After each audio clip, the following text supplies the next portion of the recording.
Welcome to a brand new webisode. I'm driving home. I'm at Orange Grove and Oracle.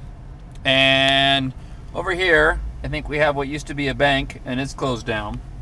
Over here, we have a budget rent-a-center, and it's closed down. And off in the distance, you can't really tell, but off in the distance, it looks like some signage areas that that the budget rent-a-car used to use. They're tagged with graffiti.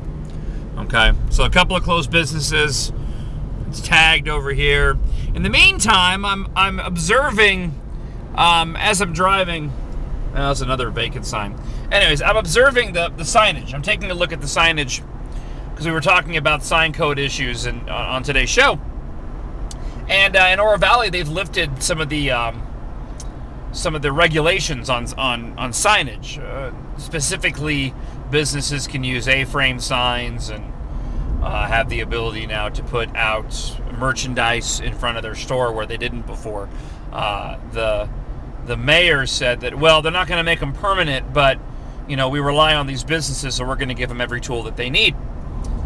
My point was that, well, if these are tools that they can use now, why only give them to them in times of economic in times of an economic downturn? Why not give it to them all the time? Of course, the issue comes back to, are we going to make things look cluttered? Is everything going to look bad and gaudy? Well, a few different things. First off, while there needs to be regulation, I mean, it needs to be minimal.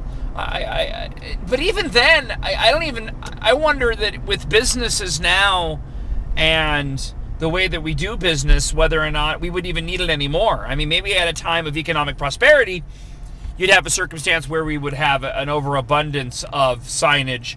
But now I think you have a better attitude towards it, and businesses wouldn't go the gaudy route.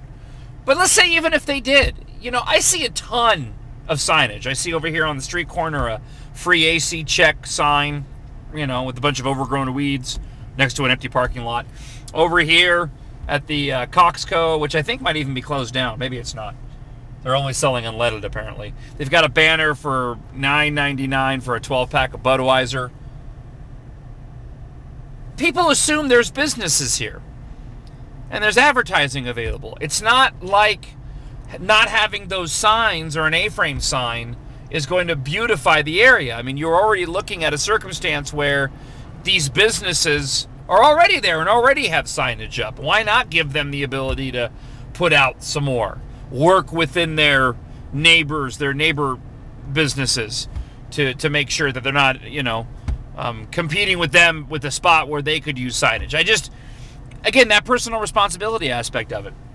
It's just funny because when you look on Oracle here, and I'm not in Oro Valley yet, but when you look here on Oracle, you see a bunch of random signage that probably isn't permitted in other areas of the city. I guess it boils down to a call that we had from Mike. And Mike was talking about, if the business community wants to make sure they've got a say in it, they need to have a say in these types of things. Because when they don't, what you end up with are a bunch of goody two-shoe, fuddy-duddy NIMBYs, if I can throw any more labels on them, progressives, who sit back and go, no, you can't have signs, it's going to ruin our community. Well, there are areas where we shop, and in the areas where we shop, we have signs to advertise. Okay? You don't put advertisements in the middle of neighborhoods, for the most part, because that wouldn't be appropriate. But in business areas, you do. Most of the time, these individuals that end up making the decisions for the businesses are individuals that probably don't shop at those businesses anyhow.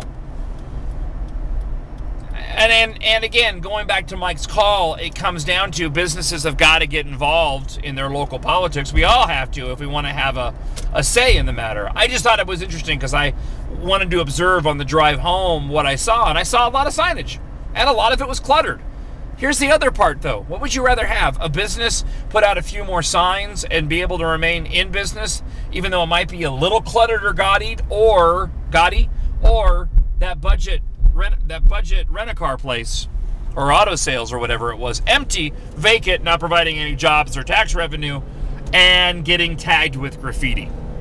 So you choose signage or empty businesses with graffiti. One more last point, though, and that is we need to remember all this at times of economic prosperity. We need to be using this because common sense seems to prevail. When the dollar is affected, that's when common sense prevails. The same thing goes with global warming. I've maintained all along that once it began to hit people's pocketbooks, they would begin to accept the fact that it's a hoax, it's a bunch of BS. Because they go, oh, I don't want to afford that. Well, or I can't afford to be that green. And then you go, well, maybe it's not real after all. Yeah, they made a lot of it up. And the same thing can be said here when we're talking about signage or personal responsibility. It's just you're affecting businesses. And when times are good, we need to not sit back idly by and not get involved, because that's when these decisions get made that, well, these businesses don't have to have these signs. They're doing fine. Only to have, a recession roll around and then go, oh, they really should be able to have those signs. So I wonder what's going on. There's a big party going on over here at the St. Mark's Church. All right, sorry. Squirrel. I got distracted. All right, I'm going to go home and nap.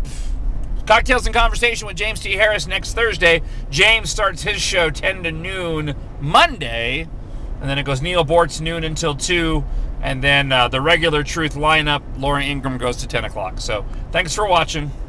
Bye.